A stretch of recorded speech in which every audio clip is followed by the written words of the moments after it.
అతడు రాముడట, ఆమె సీతట. ఆమెను క్షణమైనా వదలకుండా అతడు ఆమెకు తోడుగా ఉంటాడట. రోజంతా నీడలా ఆమె వెంటే ఉంటూ ఆమెకు ధైర్యం అనే వెలుగును పంచుతాడు. అతని చేతి గీతే దారై నడిపింది. ఆమె చేయి వదలకుండా ఆ దారిలోనే సాగిపోతాడు. అతడి నుదుటి రాతే ఆమెను చేరే తీరాన్ని తెలిపింది. ఆమె నుదుటిపై తిలకమై వాలిపోతాడు. ఆమె కనులలో మెరుపులా తారాడే కళ అవుతాడు. వారిద్దరూ ఒకరి కోసం ఒకరు బ్రతుకుతూ కాలంతో కలిసి అడుగేస్తారు. రాసే కలంలా మారిపోయి రేపేం జరుగునో రాసుకుంటారు. గీసే కుంచెలా మారిపోయి జంటగా ఉండే వారి జన్మనే గీసుకుంటారు. మెరుపులో ఉరుము దాగున్నట్టుగా రహస్యంగా కలిసి ఉంటారు.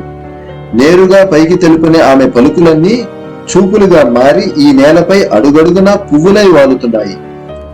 ఒకవైపేమో ఆపలేని ప్రేమ మైకంలో ఆమె ఉంటే, మరోవైపేమో ఈ సమాజం ఆమెను ఆపుతుంది.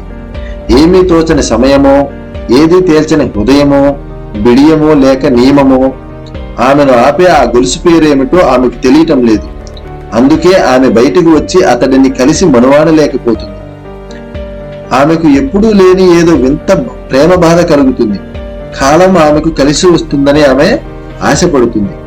కలలో కునుకుల వారిద్దరిని కలపమని ఆమె కాలాన్ని వేడుకుంటుంది. ఆమె కొలిచే మనిషితో కొలువు తీరేలా ఏదో మాయ చేయమని కాలాన్ని ఆమె వేడుకుంటుంది. ఆమె కోరికున్నట్లుగానే కాలం ఆమెకు కలిసి వచ్చింది. వారిద్దరూ సీతారాముల్లా కలిసి మనవాడుకున్నారు.